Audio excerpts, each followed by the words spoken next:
Segundo Reis 5:5. O rei da Síria respondeu: Vá, eu lhe darei uma carta que você entregará ao rei de Israel. Então Naamã partiu levando consigo 350 quilos de prata, 72 quilos de ouro e 10 mudas de roupas finas. A carta que levou ao rei de Israel dizia: Junto com esta carta estou te enviando o meu oficial Naamã para que o cure da lepra. 8.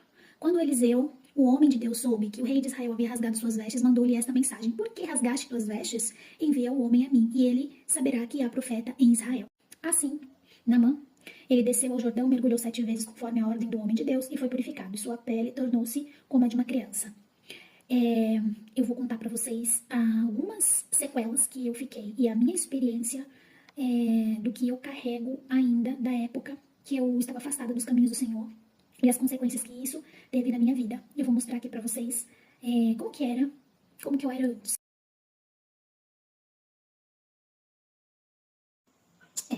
Era aquela vida ali que eu levava. E como que eu me sentia quando eu tava nesses lugares? Eu me sentia totalmente deslocada, vazia, me sentia totalmente deslocada. Um dia, foi o último dia que eu fui pra uma balada, eu tive uma visão, eu tava dentro da balada e de repente Deus abriu minha visão e eu vi vários demônios nas costas de várias pessoas que estavam dentro da balada.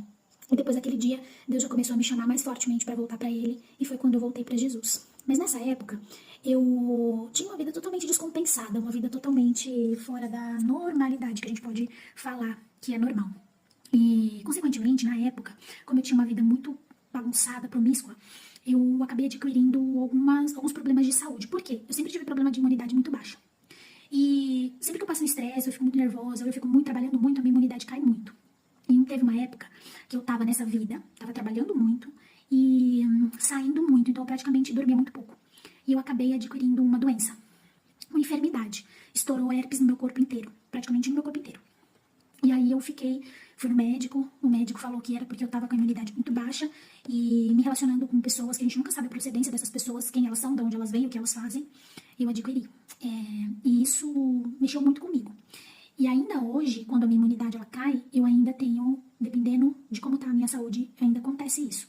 E isso me deixa muito triste, porque se eu tivesse me preservado mais, se eu tivesse cuidado mais da minha saúde, na minha infância não, na época que eu poderia ter me resguardado mais, resguardado a minha pureza, resguardado, assim, meu corpo, a minha vida, talvez eu não tivesse colhendo tantas consequências, fora a questão financeira, que eu gastava muito dinheiro, né, com roupa, saindo, isso acabou, depois hoje, com a consciência que eu tenho, eu me arrependo muito, porque eu poderia ter investido meu dinheiro de uma forma melhor, eu poderia ter me resguardado de uma forma melhor, e nada do que eu fiz me gerou uma boa consequência. Sempre, olhando hoje, me trouxe prejuízos físicos e financeiros também. Porque o dinheiro que você